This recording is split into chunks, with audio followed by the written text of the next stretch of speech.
Halo, selamat datang Camaba 2021 Universitas Sriwijaya. Kembali lagi kita di podcast Seutas, serba-serbi UKM, UKK, dan komunitas.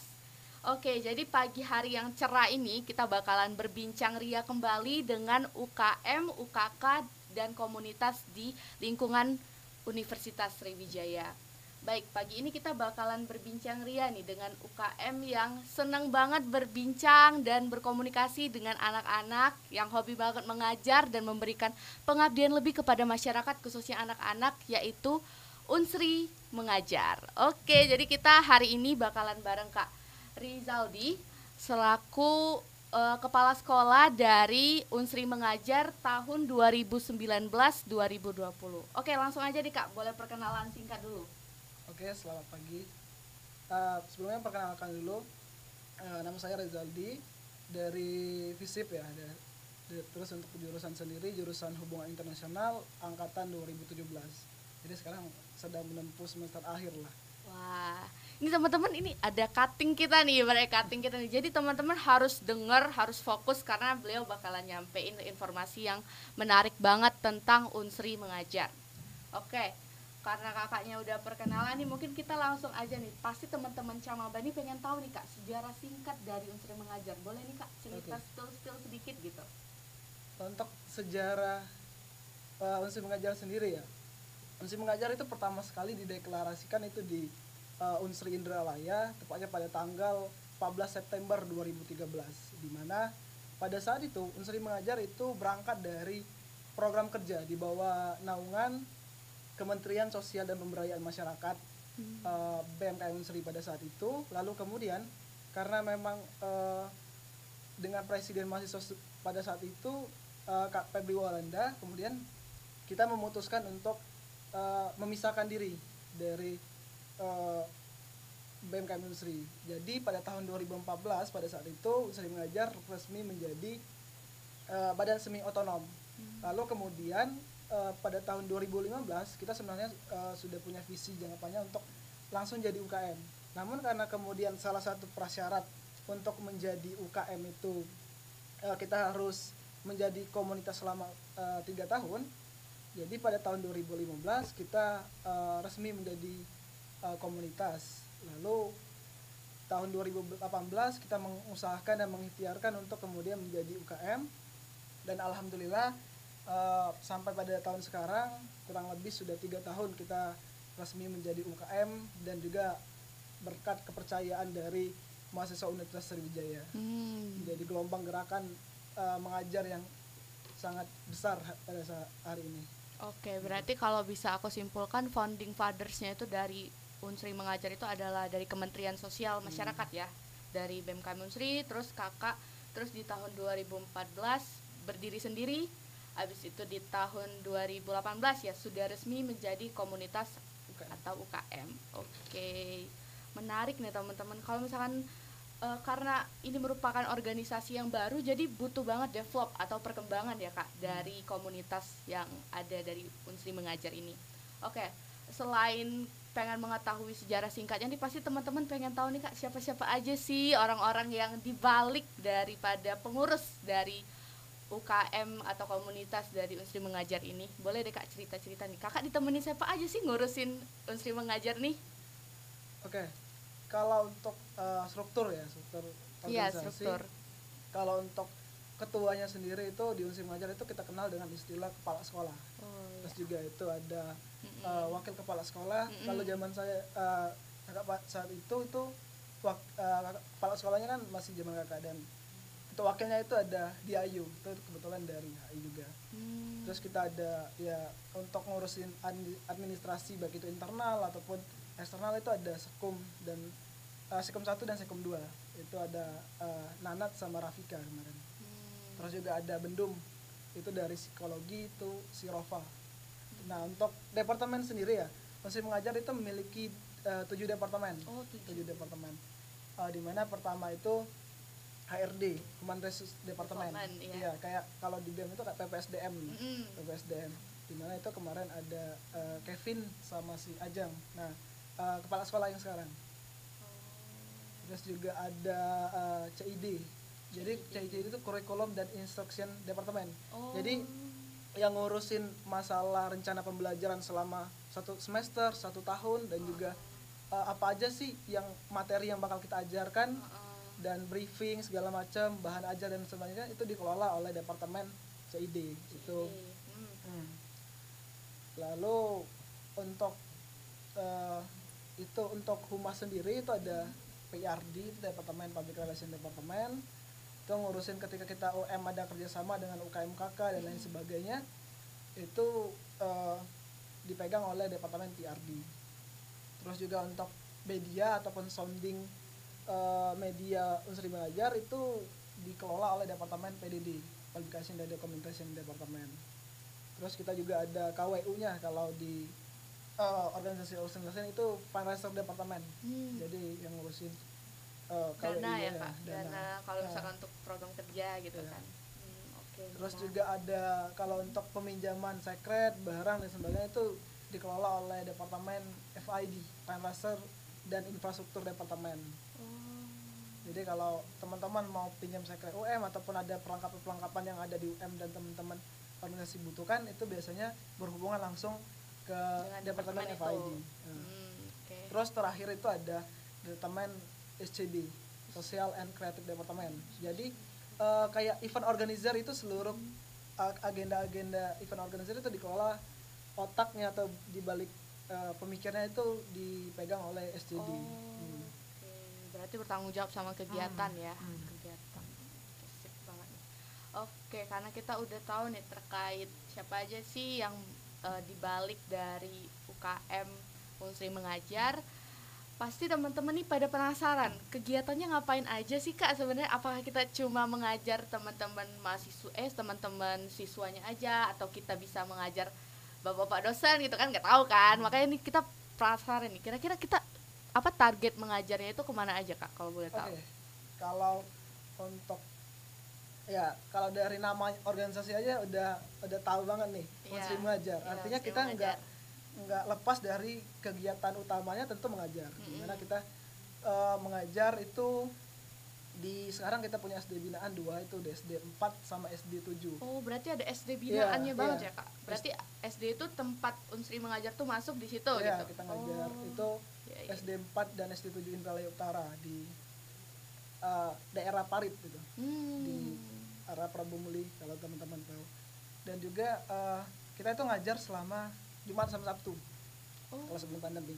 Dimana Jumat itu kita lebih pengajar itu formalitas, dimana pelajaran-pelajaran kayak bahasa Indonesia, matematika, dan lain sebagainya itu kita hari Jumat itu ngajar itu. Namun dengan kita punya caranya sendiri, seperti kita bawakan metode pengajarnya, bahan ajar buat anak-anak itu analogi dari materi yang bakal kita sampaikan. Lalu di hari Sabtu itu kita lebih mengajarnya lebih ke pengembangan karakter dan untuk menumbuhkan kreativitas, dan adik-adik kita itu tahu passion mereka tuh di bidang apa. Itu untuk hari Sabtu. Terus kalau bicara tentang kegiatan UM itu ngajar enggak. Kita banyak juga kegiatan-kegiatan yang lainnya, seperti dimana kita ada kelas mengajar, dimana ya kita tahu kan, walaupun kita ngajar tentu kita terus juga harus menjadi seorang yang pembelajar. Artinya kita harus tetap mengosongkan gelas kita untuk belajar lah. Dimana kita ada kelas mengajar, itu biasanya ngundang baik itu dari para alumni ataupun tenaga pakar-pakar yang memang punya berkompeten lah di bidang pendidikan, itu kita hadirkan untuk kemudian teman-teman, kalau kita anggota di Unsri Mengajar itu kita sebut pengajar muda, dimana pengajar muda nanti kita dari sana mereka dapat ilmu dan sebagainya. Terus juga kita ada agenda mini konser, kalau teman-teman tahu itu biasanya agenda ketika memang angkatan baru ataupun pengajar muda kita open rekrutmen, salah satu rangkanya itu mini konser, dimana kita ada galang dana, kita kolaborasi juga sama teman-teman UKM UKK yang mau kemudian kerjasama, kita galang dana, dimana dananya nanti kita bakal kumpulkan untuk kemudian kita salurkan di desa-desa atau pelosok-pelosok desa, dimana nantinya itu berkaitan juga sama agenda kita, ada namanya agenda UM Tour, dimana nanti ketika kita pengabdian di satu desa ataupun satu daerah kayak kemarin itu kita pernah di Semende, terus juga kita pernah di Musirawas. Itu jadi kita mendirikan pustakaan misi Pustakaan ya di ya. situ. Oh. Jadi banyak kemudian apalagi kalau kita ke desa-desa baik dari segi fasilitas ataupun segi penunjang itu masih minim. Iya, Setelah benar. kemudian kita hadir di situ untuk kemudian teman adik-adik kita di desa-desa itu harus kemudian tetap punya gairah atau semangat untuk mengenyam pendidikan lebih tinggi gitu. Dan juga ya apalagi budaya membaca itu salah satu membuka cakrawala kita untuk mengetahui pengetahuan yang lebih luas lagi.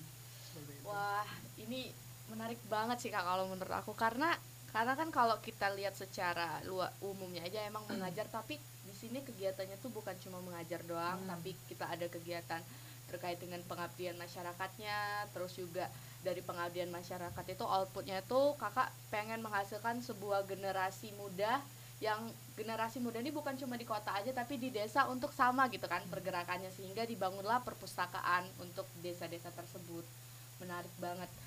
Selanjutnya nih Kak, tadi kan kita udah bicara nih tentang banyak banget nih kegiatan. Tadi kalau aku nggak salah hitung nih ada 3 ya yang Kakak jelaskan tadi. Nah dari ketiga ini, atau adakah kegiatan atau program kerja unggulan gitu dari Unsri mengajar ini? Sebenarnya itu hanya beberapa agenda yang saya Iya, jelaskan. yang tadi sempat Tapi ganti kalau ya. untuk proker unggulan itu sih ada beberapa ya. Heeh. Dimana yang pertama itu ya tentunya kita yang jelaskan di awal tadi itu kegiatan mengajar rutin setiap Ya, Jumat Sabtu. yang Jadi, Jumat Sabtu ya. Terus kalau agenda lain itu kita ada namanya untuk agenda besarnya ya, itu ada namanya festival pendidikan. Di mana agenda festival pendidikan ini kita semacam webinar dengan tema pendidikan itu skalanya skala nasional. Jadi kita undang pemateri-pemateri yang memang punya ahlinya di bidang pendidikan ataupun dia punya track record yang biar di bidang sosial pendidikan. Nah, kita undang di situ, di mana kita juga pesertanya itu dari seluruh perguruan tinggi di Indonesia. Kemarin itu kalau tahun lalu kita pernah ngundang itu foundernya Sekolah Alam, kalau teman-teman tahu. Nah, itu Bang Linonopo, terus juga ada Kak Raini Ayu itu dia pengajar di suku pedalaman Jambi. Itu banyak banget kita bisa belajar dari situ. Dan juga antusias dari teman-teman di kampus-kampus lain itu ada sekitar, kemarin itu ada sekitar 20 sampai 30 perguruan tinggi yang berpartisipasi atau menjadi peserta itu. Kita juga pengen menyebarkan virus-virus, kalau di Unsri Mengajar itu ada namanya jargonnya itu ilmu dan cinta untuk anak negeri. Jadi kita pengen teman-teman di kampus lain juga mau nih sama-sama terbuka pikirannya buat mendirikan gerakan mengajar yang di daerah masing-masing. Agar kemudian kalau kakak nganggap adik-adik kita di desa-desa itu seperti lilin. Ya, lilin. Nah, kita sebagai orang-orang yang kemudian punya mahasiswa yang diberikan kesempatan untuk mengenyam ilmu lebih banyak dari adik-adik kita, itu seperti korek yang kemudian bisa menyalakan lilin itu. Nah, sehingga nantinya nyala lilin itu bisa kemudian menerangi Indonesia, bahkan terangnya itu bisa sampai terasa di seluruh dunia. Itu manfaat kemudian yang ini. Aduh, keren banget. Karena misinya. juga ini ya, dua ini juga berkaitan sama amal jariah bisa dibilang. Kalau kita bicara ilmu dan cinta untuk anak negeri itu maknanya dalam ya. Kalau kakak bilang dari penggagas Fanny Fadar Unsri Mengajar itu. Karena apa? Ilmu dan cinta ini kalau kita bagikan dua hal ini, dia nggak bakal pernah habis-habis. Justru ketika ilmu dan cinta kita bagikan terus menerus, dia bakal terus bertambah. Bukan hanya untuk orang lain yang kita bagikan, tetapi untuk diri kita juga sendiri. Gitu. Dan juga ya tadi untuk anak negeri tadi, bagaimana kemudian ilmu dan cinta ini bisa kita sebarkan ke seluruh pelosok negeri di Indonesia ini.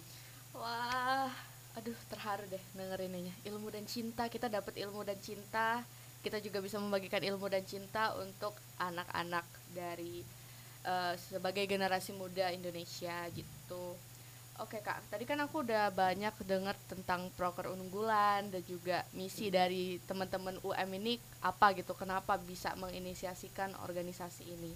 Selanjutnya nih aku juga pengen tahu nih Kak, prestasi dari UM nih kan, karena UM nih masih baru ya, 2018 ya. 2013. Iya, Jadi kita 2013. sudah 8 tahun. Iya, udah 8 tahun ya, tapi resminya dari komunitas itu 2018. Kita jadi UKM itu dari tahun 2018. Sudah Oke. 3 tahun. Aku pengen tahu juga nih Kak terkait prestasi gitu yang pernah dicapai sama UM atau anggota-anggota dari UM itu kira-kira apa aja Kak? Kalau untuk prestasi sendiri ya, kita pernah mendapatkan eh, sebagai aktivis pendidikan dari BEM Unsri, terus juga kita pernah mendapatkan aktivis sosial, terus juga kita kalau dari DPM pernah dapat ini dapat UKM UKK Award itu dari DPM Unsri. Dan juga kalau bicara kita prestasi ya, tentunya kalau kakak ya posisikan sebagai pengajar muda, tentunya prestasi sebesar kami di Unsri Mengajar itu tentu ketika kita sudah meluangkan waktu, tenaga, pikiran, dan material yang kita punya sepenuhnya untuk mengajar, memberikan ilmu yang kita punya, terus disambut kemudian dengan semangat ataupun senyuman dari adik-adik kita ketika kita mengajar di SD Binaan, itu rasanya semua lelah itu terbayar sudah, dan itu merupakan suatu prestasi terbesar, apalagi ketika melihat mereka ilmu yang kita kasih itu walaupun sedikit ternyata melekat terus sampai kemudian dia bisa mengenyam pendidikan yang lebih baik lagi dan seterusnya, bahkan sampai ketika mereka tua dan juga mereka bagikan terus menerus ilmu tadi, seperti itu.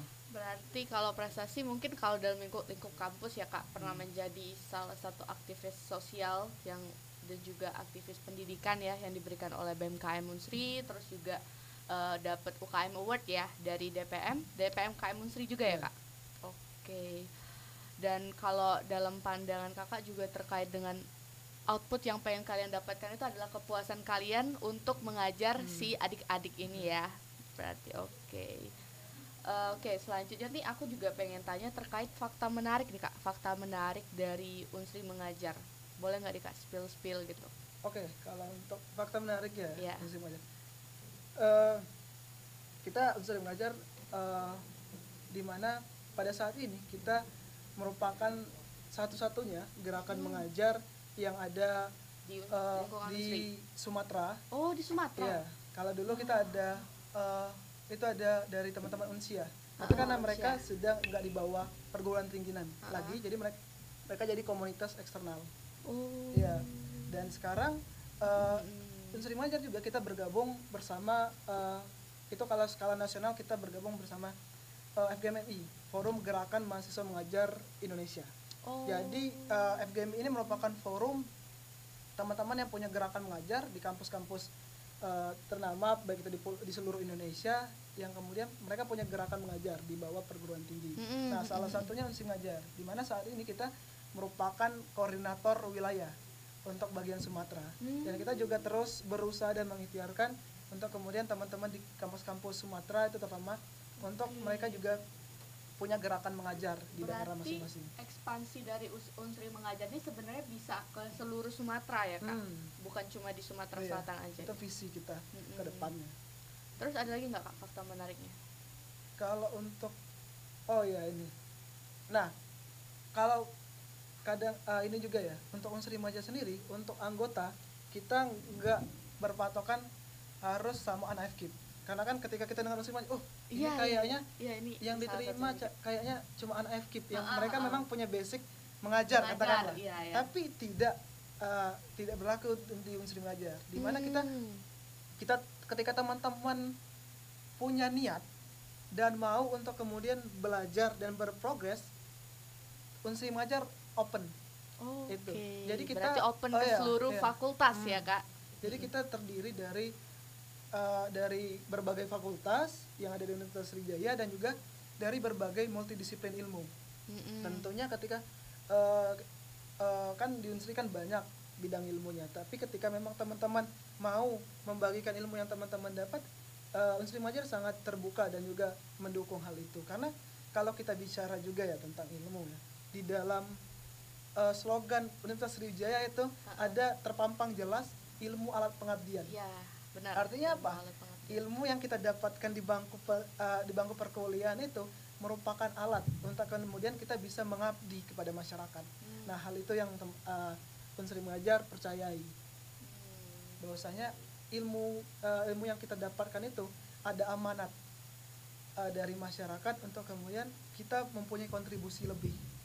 Atau kemudian bagaimana kita bisa mengkomunikasikan nih antara ilmu pengetahuan dan kebijaksanaan untuk melahirkan dampak yang lebih luas pada masyarakat.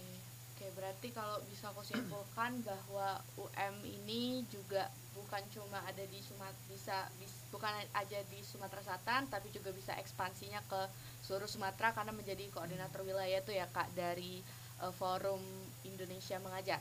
Gerakan Ya, mahasiswa gerakan Indonesia. mahasiswa Indonesia Mengajar. Oke, terus juga kalian juga berpandangan dan memiliki satu visi yang sama bahwa memang uh, kita harus memiliki satu kegiatan yang pengabdiannya itu langsung pada masyarakat, ilmu yang kita dapatkan di perkuliahan itu juga diberikan lagi kepada masyarakat. Jadi ujung-ujungnya kita dibalik lagi ke masyarakat gitu ya Kak.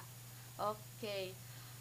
Selanjutnya nih pasti teman-teman juga, karena sebenarnya sih aku udah dapat benefit ya Kak, benefitnya nih kenapa sih harus ikut Unsri Mengajar gitu kan, tapi kayaknya teman-teman Camaba ini pengen Kakak rigidkan lagi nih, apa sih Kak yang buat aku harus mendaftar sebagai staff pengajar muda dari Unsri Mengajar. Boleh nih Kak, langsung kita lihat ke teman-teman Camaba aja penyampaiannya. Oke, kalau kita bicara tentang benefit apa aja nih yang teman-teman bakal dapatkan ketika teman-teman bergabung bersama Unsri Mengajar. Di sini Kak. Oke. Tentunya yang pertama itu dari segi pengalaman. Ya, teman-teman bakal dapat bagaimana cara menghadapi anak-anak, bagaimana kemudian cara metode mengajar yang baik, bagaimana kemudian membuat anak-anak itu biar nggak bosen saat kita mengajar dan lain sebagainya.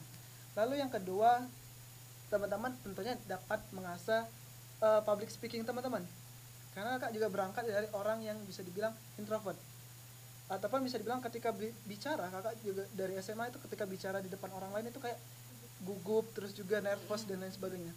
Tapi ketika kita ketakutan itu terus kita pelihara, maka ketakutan itulah yang bakal membuat kita nggak bisa terbuka atau berkembang lah, untuk menjadi lebih baik lagi. Itu. Terus juga tentunya kita dapat relasi ya, ataupun koneksi dari teman-teman kita dari berbagai fakultas, dari berbagai jurusan tentunya. Terus yang nggak kalah penting itu juga teman-teman bakal dapat kalau Kakak bilangnya itu kepekaan sosial, dimana mahasiswa itu identik dengan keberaniannya, terus juga pengorbanan, terus juga kepekaan sosial. Nah, teman-teman bakal dapetin terutama kepekaan sosial dari Unsri Mengajar. Karena apa? Karena teman-teman diasah untuk kemudian lebih interaktif dan juga memahami bagaimana anak-anak itu.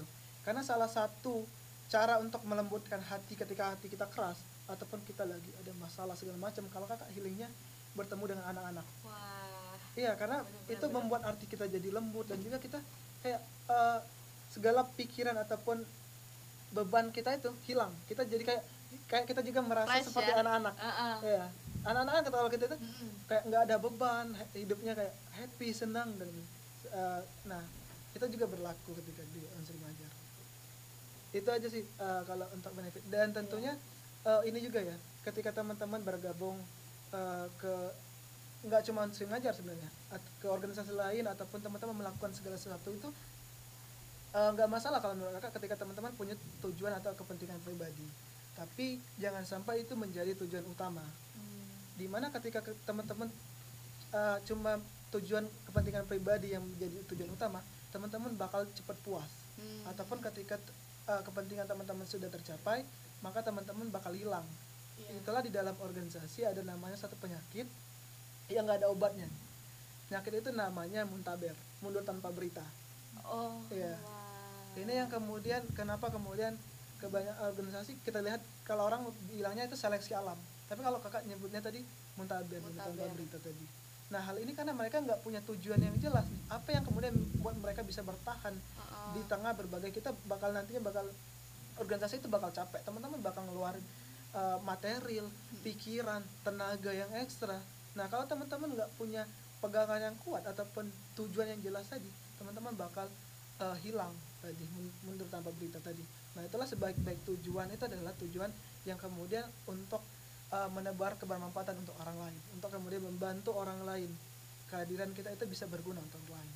Oke, jadi bisa aku simpulkan ya teman-teman, kalau kita memang kalau ikut organisasi pasti yang namanya seleksi alam itu ada ya Kak, tapi itu tergantung ke pribadi kita masing-masing, bagaimana cara kita ingin bertahan atau tujuan kita di organisasi itu apa.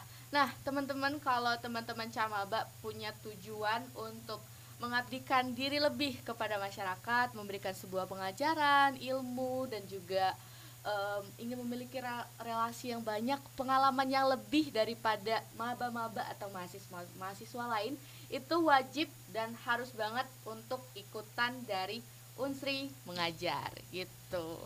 Oke nih Kak, mungkin closing statement karena kita udah sampai di penghujung diskusi kita. Oke, boleh.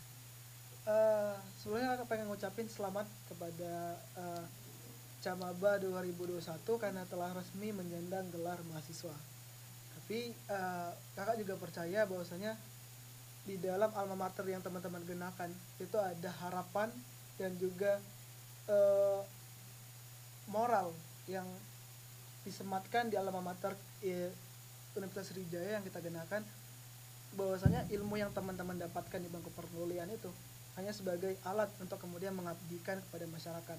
Maka dari itu kakak berharap untuk teman-teman bisa bergabung dengan kita ya di Unsri Mengajar, untuk kemudian menjadi salah satu punggawa pengajar muda Unsri Mengajar untuk menyebarkan virus-virus ilmu dan cinta untuk anak negeri, yang kemudian menyalakan lilin-lilin di seluruh pelosok desa, sehingga nyala lilin ini tadi mampu menerangi seluruh Indonesia, bahkan terangnya dapat menerangi seluruh dunia.